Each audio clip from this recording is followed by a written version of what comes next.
Harry gaped at her. "Really?" Artie remained stoic and motioned to the backpack. "Let's begin by pitching the tent. Killing bears with your bare hands can come later." Harry nodded. Over the next few hours, Harry learned many things he had never thought about. He learned how to pitch a tent. He learned that there were different kinds of tents, from tents that were good in summer and were very light, to tents that were good year-round, but weighed a lot more. He learned about sleeping bags. He learned how to look at the terrain to make sure that his tent wouldn't get flooded, and would be protected by trees to be out of the wind. Finally, after his mind was stuffed with details on tents, Artie took him on a short walk through the forest and taught him about some of the plants and flowers and what their uses were. His book was used extensively, and each plant and flower got one of its leaves pasted on its own page, along with details on what that particular plant's usefulness was.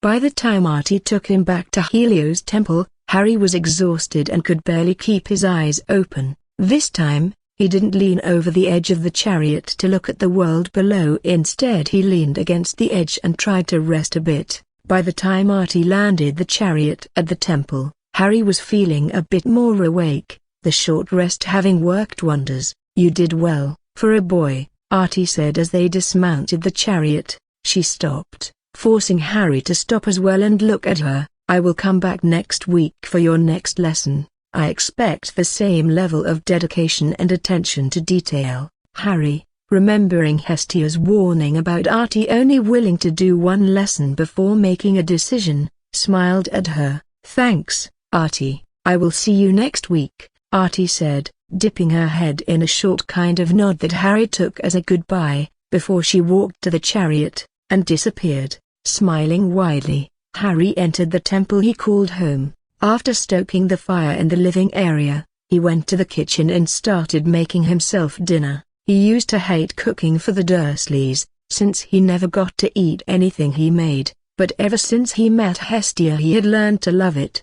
Now it was just a relaxing way to end the day, making food for himself and ensuring leftovers for either breakfast or lunch the next day. As he cooked, he became aware of the fire in the living area flaring up, a telltale sign that Hestia had arrived. As the goddess entered the kitchen, he turned to her, and gave her a hug. "Hi Hestia." "Hello Harry," the kind goddess replied, her usual smile on her lips. "You seem to be in a good mood." Harry nodded eagerly. "Artie is awesome," he shouted exuberantly. "She knows so much about camping and surviving. She taught me how to pitch a tent, and what plants are good for what, and what to do first when you're surviving. It's great." Hestia's smile grew wider at his excitement. "I'm glad to hear you two get along." "Will she be back?" Harry nodded rapidly once more. "She said I did well for a boy and that she would be back for another lesson next week." "I'm glad to hear it,"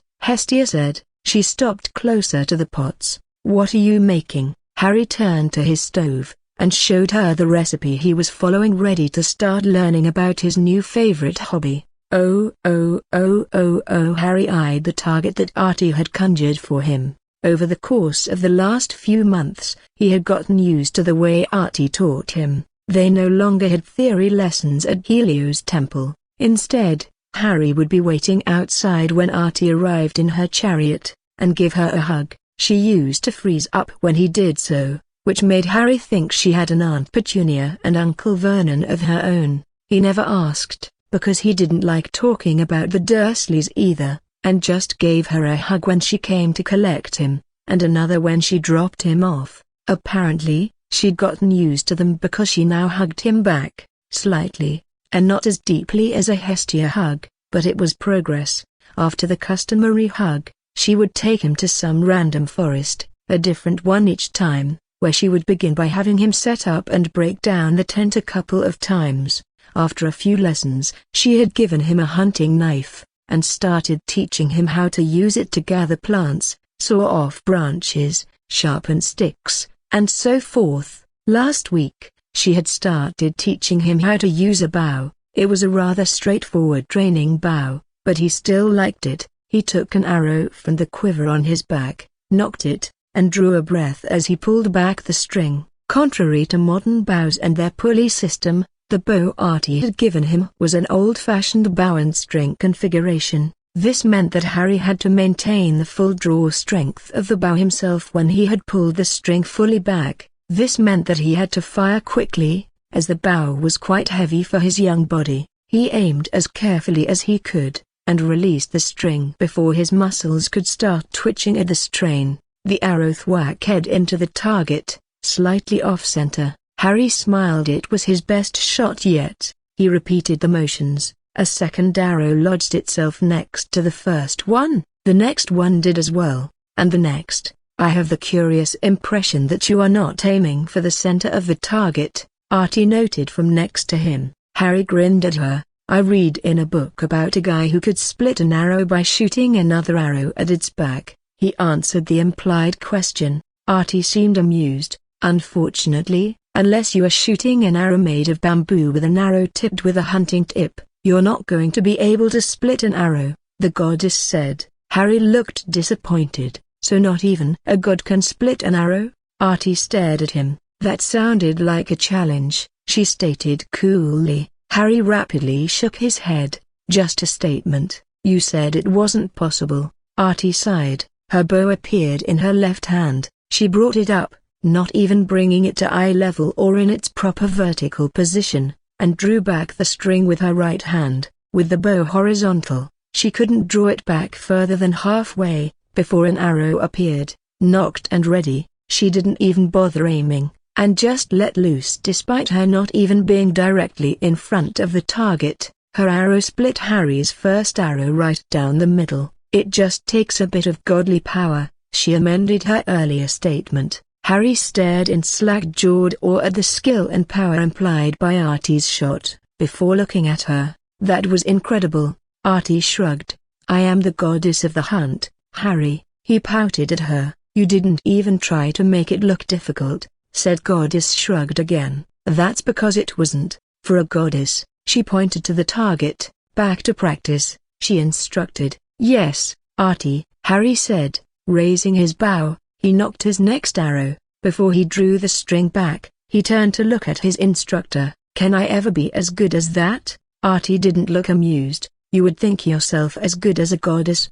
She asked, angrily. Harry hurriedly shook his head. I know I'm not that good yet. I just want to know if it's possible, that's all. She eyed him, displeased, for just a few moments.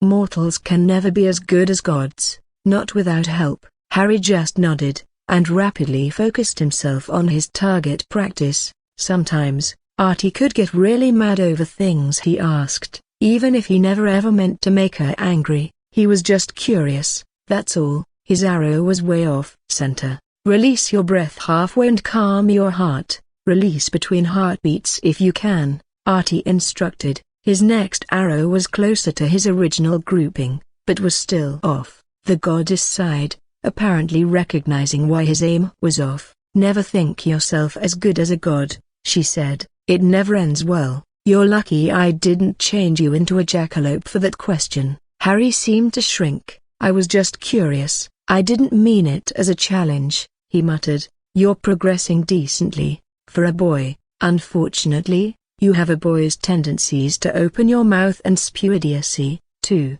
Sorry, Harry whispered quietly, hoping that this didn't mean the end of their lessons. Artie sighed deeply. Fine, let's forget about it. She grinned at a sudden thought. Unless you want me to turn you into a girl, in a few years, I could bestow my blessing upon you and you could be one of my hunters. You'd be as good as humanly possible with a bow then. Harry blinked, and stared at her. Artie stared back, looking serious. He thought it over for a few moments. I don't know what it's like being a girl, he answered. If I say yes, will you change me back if I change my mind? The goddess of the hunt looked amused. I am the goddess of maidens, she answered. I can change you into a girl. I can't change you into a boy. Harry thought that over a while longer. In that case, I think I'll stick to being a boy. Artie shrugged. Your loss. She motioned for the target. Next shot, please. His next shot fell into place with his earlier grouping.